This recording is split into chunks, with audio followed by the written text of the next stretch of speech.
Matt Rhule's learning curve. So he spoke today on several things. All right, let me go through some notes here. Interviewed 5 or 6 people. Wants to get better, specifically on third down. Okay, 2-minute and red zone defenses. And he basically alluded to the fact, he said a couple of things they got to get specifically better at. One was tackling. Said he didn't feel like we ran as hard to the ball this year and didn't tackle as well. I would agree with both those sentiments. The defense still played well as an overall whole, way more often than not.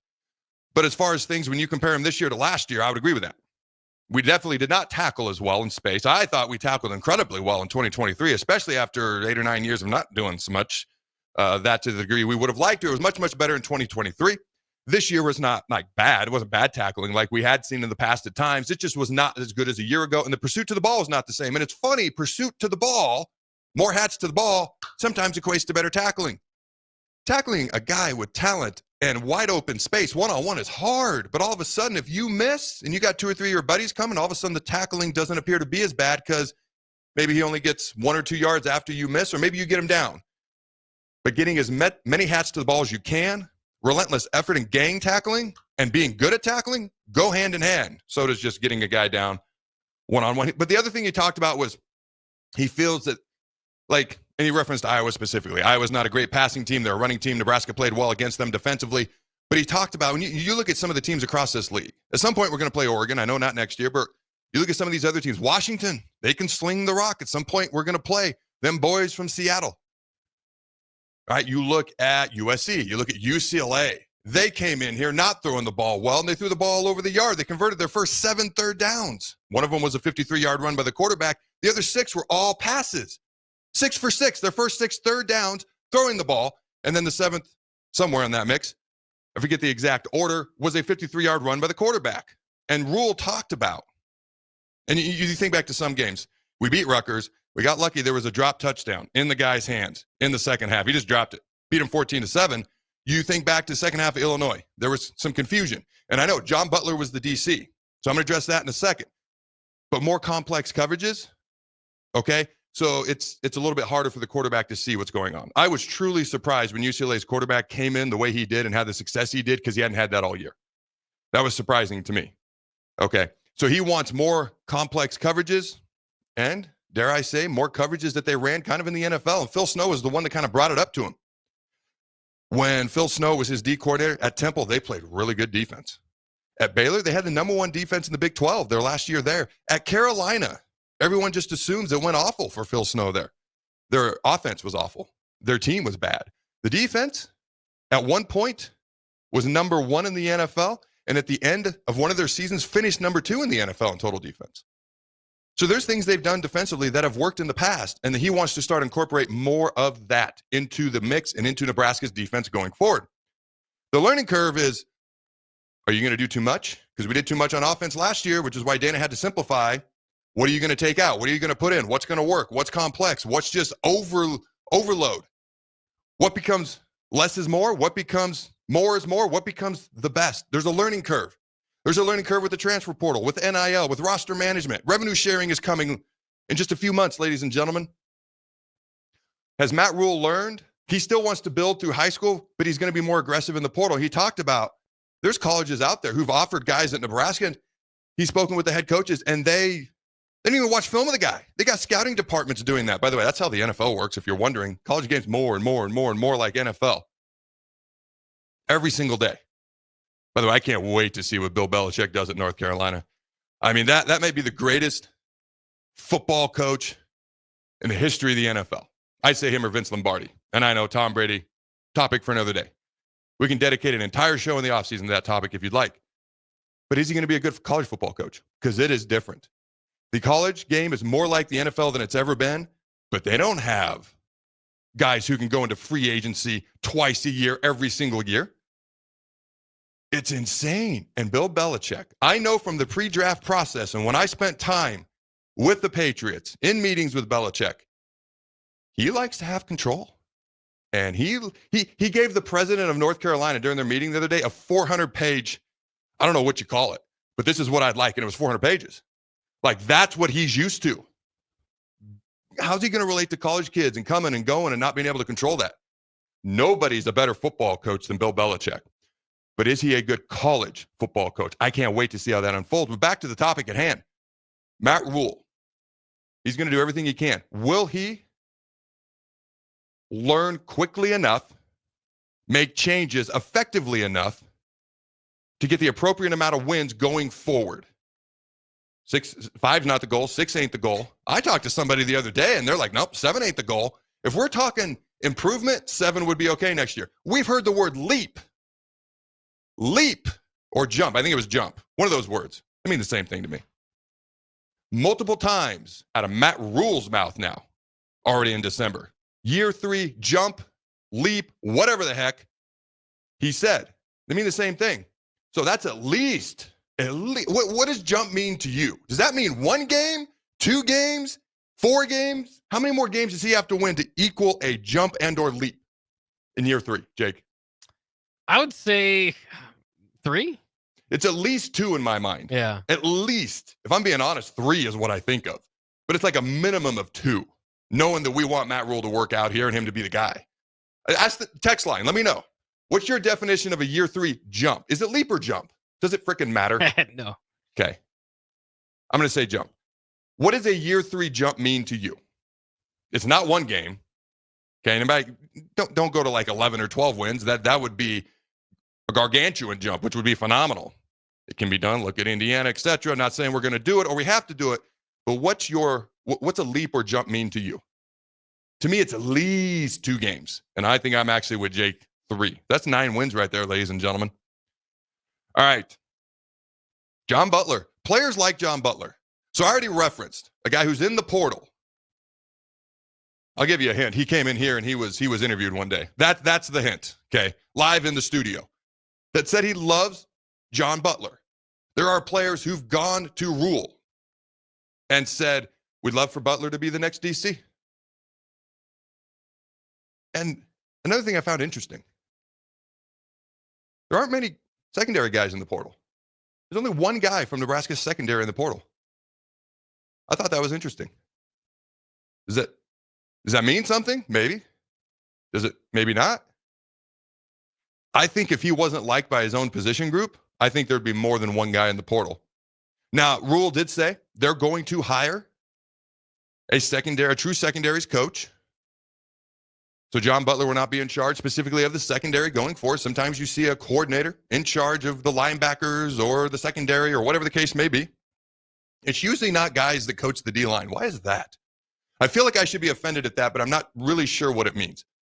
But it's typically guys that are coaching linebackers, secondary, but that's not going to be the case. We've got a couple of linebackers coaches now.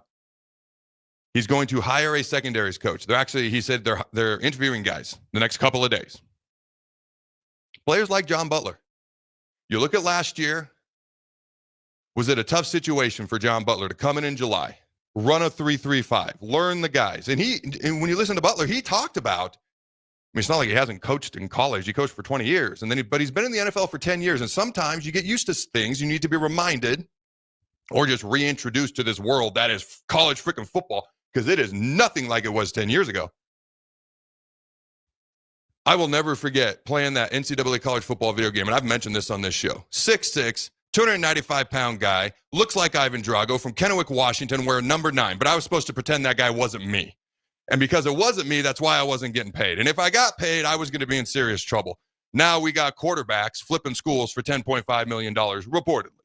It's just, I'm not saying it's bad.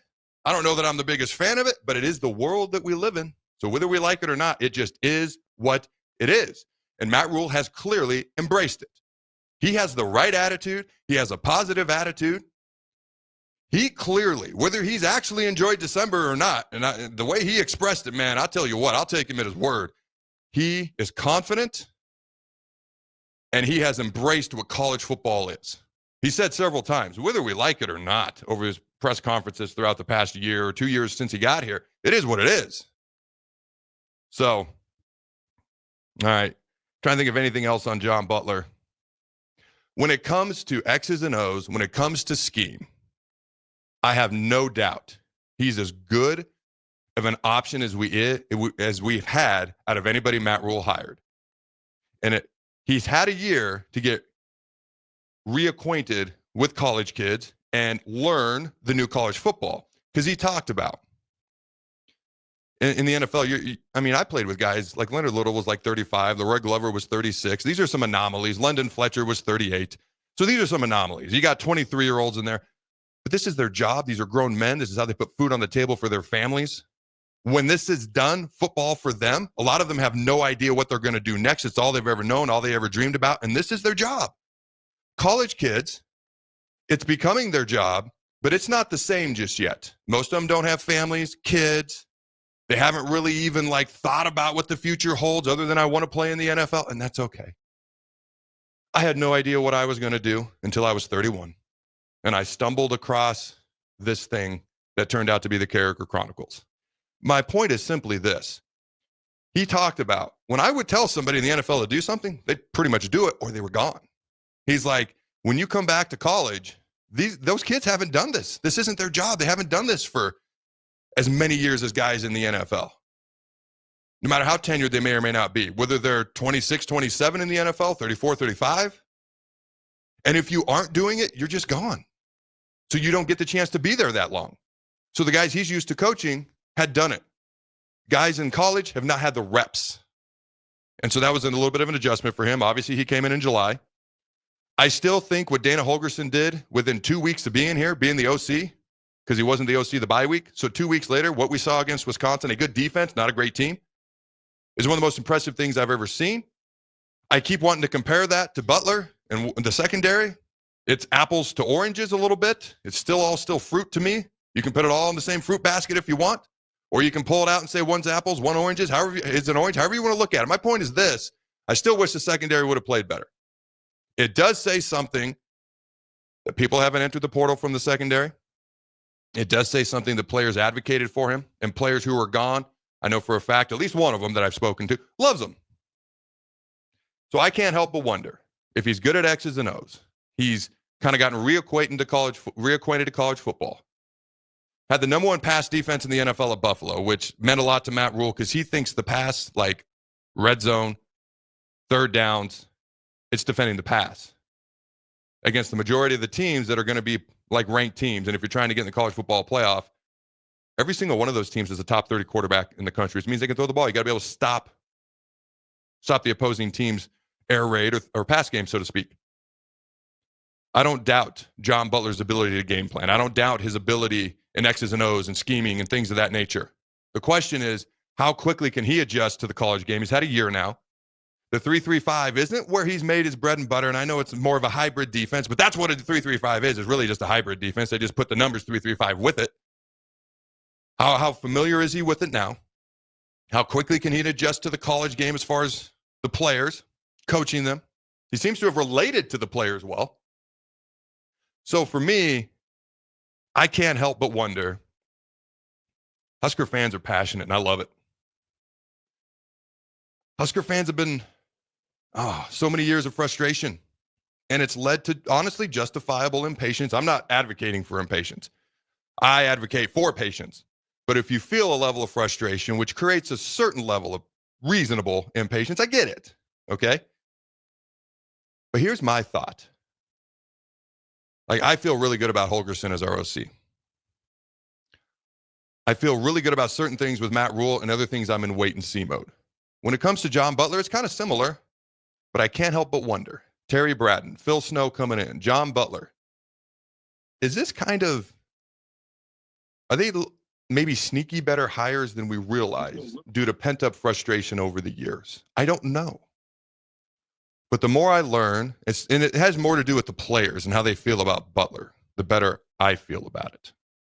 But I'm still like, all right, I want to see how this unfolds, how this progresses, things of that nature. You know, he's not a coach that's going to have to come in and learn all the players, learn a new system. He's also not a coach that's going to go like came from the outside and brought coaches or players with him. So he's going to have to recruit them from high school, from the transfer portal, things of that nature. All right, Phil Snow. He's not officially hired, but if Rhule were to bring in an outside older gentleman in that role, basically he's going to help him be in a like second in command type head coach when it comes to helping him run this gigantic business known as Nebraska football. And I think And I was like, man, is he going to be like helping Butler? And I'm sure he will, but I think he's more helping Rhule because Rhule made it clear he trusts John Butler today. I was like, man, we got a defensive head coach. We got a defensive associate head coach in waiting, it seems. We have obviously, John Butler's the D coordinator. Is Butler going to be in charge? It seems like he is. Snow is here to help Rhule, who's in charge of this gigantic thing and entity and business known as Nebraska football. All right, quick transfer portal updates. Then we got to head to break real quick here. All right. Per Steve Wilfong, Pete Nakos, Nationals type guys, they've logged predictions for Nebraska to land Missouri transfer edge Williams and Ware. This is something to be excited about. Like, I don't overreact to commits. I don't overreact to transfer portal guys. And I'm not saying he's going to come in and break the sack record. What I am saying is he's got a lot of potential and a high ceiling. This is something to be excited about. It seems like it's going to happen, especially when he has a do not contact tag on his transfer portal status this morning. I thought this was interesting. You ever thought about this? You can't transfer to and from Army unless you're just going to leave Army. And I don't even know how that works. Is there a certain level of punishment with that? Here's my point. Army, the ACC champs, first ever conference championship in history, I might add, went 11-1 with no transfers on the roster, no NIL, and no transfer portal. Did you know, Jake, that Cam Rising has been in college football? He came out in the same recruiting class as Trevor Lawrence. Think about that. Not surprising. It's been there forever. Since 2017. He's going to be like a 91-year senior this upcoming year. All right. Just a quick update. Nebraska has had 21 players enter the transfer portal. We have had 2 return. Haven't brought in anyone officially at this moment that I'm aware of just yet. And Nebraska will be hosting Kevin McAllister's long-lost brother, Jack McAllister. He's a punter, averaged 44 yards on 36 punts a season ago. They will be hosting a punter. And some of the top NIL collectives. Now, Rhule has mentioned that 1890's doubled down, and they've given him an opportunity to be in a lot of these conversations they couldn't be in before because of what 1890 is offering. Some of the top collectives in the Big Ten: Ohio State, $20.2 million, Michigan, $16.3 million, Penn State, $13.7, Indiana, $13.6 million, and Oregon's down at number 6, actually a little bit lower than I thought.